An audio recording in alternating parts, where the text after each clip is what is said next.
Guys, welcome back to my YouTube channel. Guys, आज हम discussion करेंगे चार्ट एनालाइज और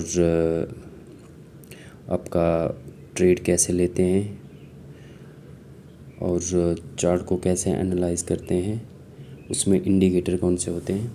तो गाइस, सीधे चल पड़ते हैं हम बिटकॉइन पर। ठीक है, तो ये गाइस 15 मिनट का टाइम फ्रेम है। ठीक है गाइस, अगर हमने कोई ट्रेंड को देखना है तो हम जाएंगे वन डे पे कि उसमें क्या चला हुआ। ठीक है गाइस, ये वन डे का रहेगा। तो ट्रेंड को भी चेक करने के लिए यहाँ पे होती है एक लाइन, ट्रेंड लाइन बोलते हैं इसको, जो ये लिखा हुआ है ट्रेंड लाइन। ठीक है गाइस, हम इसका जो है लो मार्क कर देंगे।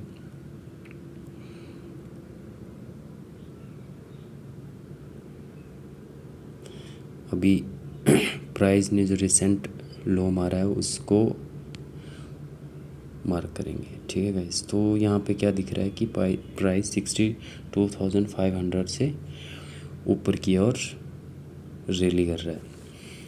तो ये आपका एक ट्रेंड का पता लगता है कि यहाँ पे सपोर्ट जोन है 62,500 पे। ठीक है गाइस, तो अगर 6200 या 6300 जो ये जोन है, अगर यहाँ से मैं आपको दिखा देता हूँ उसमें, ये जोन, अगर प्राइस यहाँ से एक कैंडल शार्प कैंडल बनती है यहाँ से नीचे को और 62,700 को ब्रेक कर देती है, तो इसका ट्रेंड फिर चेंज हो जाएगा, ये बाइंग से सेलिंग की ओर चला जाएगा। तो इस हिसाब से आप चार्ट को एनालाइज कर सकते हैं, उसके ट्रेंड का पता लगा सकते हैं कि कहाँ पे सपोर्ट है और कहाँ पे रेजिस्टेंस है। सपोर्ट का तो जिसकी आपको पता लग गया, फर्स्ट सपोर्ट इसका नीचे रहेगा 57,758 पे, और इसका जो रेजिस्टेंस है वो रेजिस्टेंस रहेगा यहाँ पर, जो पिछले कुछ दिनों का हाई है। ठीक है गाइस, तो प्राइस इन दो लाइन के बीच में ही मूव कर रहा है। जब तक ये दो लाइन या तो ऊपर की तरफ इसको ग्रीन कैंडल ब्रेक कर दे, ठीक है, या तो एक रेड कैंडल नीचे की तरफ ब्रेक कर दे, तो इसमें ट्रेंड चेंज हो जाएगा। अगर ये 6400 से 68 या 70 से ऊपर एक बड़ी कैंडल ब्रेक करती है, जो कि आपकी अगर 74 से ऊपर चली गई, तो आपका ट्रेंड चेंज हो जाएगा। बियरिश से आप बुलिश में आ जाएंगे। बट अगर यही कैंडल आपका यहाँ से 66 या 67 या 68 से नीचे आती है और ये जो 63 का लेवल है इसको तोड़ देगी, तो ट्रेंड आपका चेंज हो जाएगा। ठीक है गाइस, अब इसमें हम बात करते हैं इंडिकेटर की। तो इंडिकेटर ये जो साइड में दिया हुआ है कैंडल, ये यहाँ पे ये इंडिकेटर है, जिसमें हम सबसे जो पहला इंडिकेटर होता है RSI। ठीक है, जो नीचे आपको दिख भी रहा हो ना RSI, अभी हम देख रहे हैं वन डे पे। ठीक है गाइस, तो जब भी प्राइस ये RSI के लो पे 30 पे आता है, तो वो ओवर सेलिंग जोन में आ जाता है। ठीक है, अगर ये 70 से ऊपर चला जाता है 80 या 90, तो ओवर बॉट जोन में आ जाता है। इसका मतलब ये है कि जैसे ही नीचे टच होता है, तो जो बायर्स होते हैं, जो सेलर होते हैं, वो वीक पड़ जाते हैं, वहाँ पे प्रॉफिट बुकिंग होना स्टार्ट हो जाती है। और जैसे ही ये ऊपर टच करता है आपका 70, 80 या 90 ऊपर की तरफ, तो ये ओवरबॉट हो जाता है। मतलब अब जो बायर्स है वो उनका कंट्रोल कम हो रहा है, सेलर का कंट्रोल ज़्यादा हो जाता है। ठीक है, तो ये इंडिकेटर भी अच्छा है अगर आपको कोई, अगर जैसे कि कहीं पे ऊपर, जिसकी 15 मिनट टाइम फ्रेम पे भी हम देखते हैं। ठीक है गाइस, तो अभी आप यहाँ पे देख सकते हैं, ठीक है गाइस, ये देखो यहाँ पे। तो इसमें क्या हुआ, मार्केट नीचे आया, ठीक है, इसने 30 को टच किया। जैसे ही इसने 30 को टच किया, वहाँ से एक ऊपर की ओर रैली आई और प्राइस 63,000 से 63,234 से 64,873 को इसने टच कर दिया, ठीक है गाइस। अभी मार्केट ओवरबॉट हो गया है। अब धीरे धीरे यहाँ से देखो गाइस, जैसे ही इसने ऊपर वो मारा 70, ठीक है, 70 से ऊपर गया 80 से इसने रेड कैंडल बनाना स्टार्ट कर दिए, ठीक है।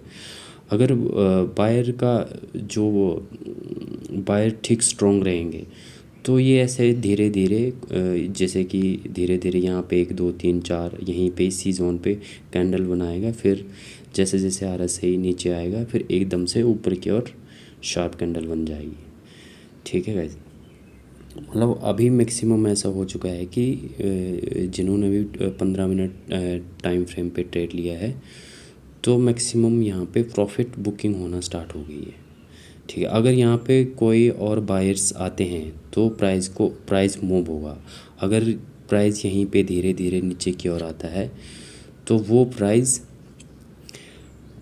सेलिंग की ओर आ जाएगा, फिर वो नीचे वो हो जाएगा 30 तक, फिर प्राइस नीचे आ सकता है 64 या 64 या 63,000 तक आ सकता है। तो गाइस ये हो गया आपका RSI, ठीक है गाइस। कल गाइस हम बात करेंगे EMA, जो EMA होते हैं उनके बारे में बताऊंगा मैं आपको। तो गाइस अभी हम चलते हैं लाइव ट्रेड पे कि इसमें ट्रेड लेते कैसे हैं। गाइस ये मेरा अभी ट्रेड चला हुआ है, ये मैंने VCH USDT में लिया हुआ है, ठीक है गाइस। तो अब ये जो ट्रेड लिया है मैंने, इस ट्रेड पे जाने के लिए मैं सर्च मारूंगा VCH, ठीक है। ये गाइस आ गया VCH, ये मेरा ट्रेड आ गया, ये इसका चार्ट रहेगा, ठीक है गाइस। अभी जो मैंने ट्रेड लिया है इसी उस पे लिया है, मार्केट 50 के पास था तो यहाँ से बाइंग अपॉर्चुनिटी मेरे को दिखी, क्योंकि ये अभी ओवरबॉट नहीं हुआ है तो मैंने बाइंग की साइड ट्रेड ले लिया। तो मेरा जो स्टॉप लॉस रहेगा वो 204, जो प्रीवियस डे का लो है वो मेरा स्टॉप लॉस रहेगा। और जो मेरा टारगेट रहेगा उसको मैं 216 या 217 या 220 तक उठाऊंगा, क्योंकि धीरे धीरे नीचे मार्केट ऊपर नीचे होता रहेगा। जैसे जैसे बाइंग आती जाएगी वैसे वैसे मेरा प्रॉफिट भी बढ़ता जाएगा। तो गाइस अब अगर जैसे कि मैंने आपको बता दिया कि कैसा आपने ट्रेड लेना। अगर आपको लगता है कि मार्केट यहाँ से ऊपर जाएगी तो यहाँ पे बाय लॉन्ग लिखा हुआ है तो आप बाय कर सकते हैं, ठीक है गाइस। और अगर आपको लगता है कि सेलिंग आएगी तो आप सेल शॉर्ट करना, आप सेल शॉर्ट करके ये जो ट्रेड होगा आपको कुछ ऐसा सिनेरियो दिखेगा, ठीक है। यहाँ पे आपको साइज़ दिखेगा, साइज़ में आपको ये अभी मेरे पास जितना भी फंड था वो मैंने लगा दिया है। तो आपने यहाँ पे अब लेवरेज ले सकते हैं। मान लो आपके पास 10,000 है तो आप 15 या 20 की लेवरेज ले सकते हैं।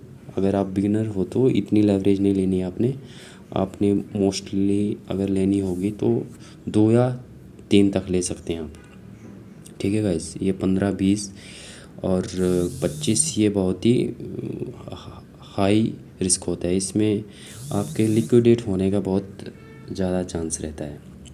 तो मैंने तो इसलिए लिया है क्योंकि मेरे को बड़ा टाइम हो गया मार्केट में, तो मतलब मेरे को श्योरिटी थी कि यहाँ से ये ऊपर ही जाएगा, ठीक है गाइस। तो मतलब पहले आप इन चीज़ों को सीखो, उसके बाद आप मतलब इतनी हाई लेवरेज पे ट्रेड कर सकते हैं। तो guys thank you so much, आज के लिए इतना ही। अगर आपको वीडियो अच्छी लगी तो मैं फिर कल आपके लिए एक नई वीडियो लेके आऊँगा जिसमें मैं आपको बताऊँगा कि आप अपना अकाउंट कैसे खोल सकते हैं CoinDCX में, ठीक है। तो उसमें क्या क्या फ़ीचर होते हैं, फिर एक लाइव ट्रेड करके भी दिखाऊंगा मैं आपको कि कैसे बाय एंड सेल करते हैं, ठीक है guys. Thank you so much guys, आज के लिए इतना ही। चैनल को सब्सक्राइब करना और लाइक कमेंट एंड शेयर करना। Thank you so much.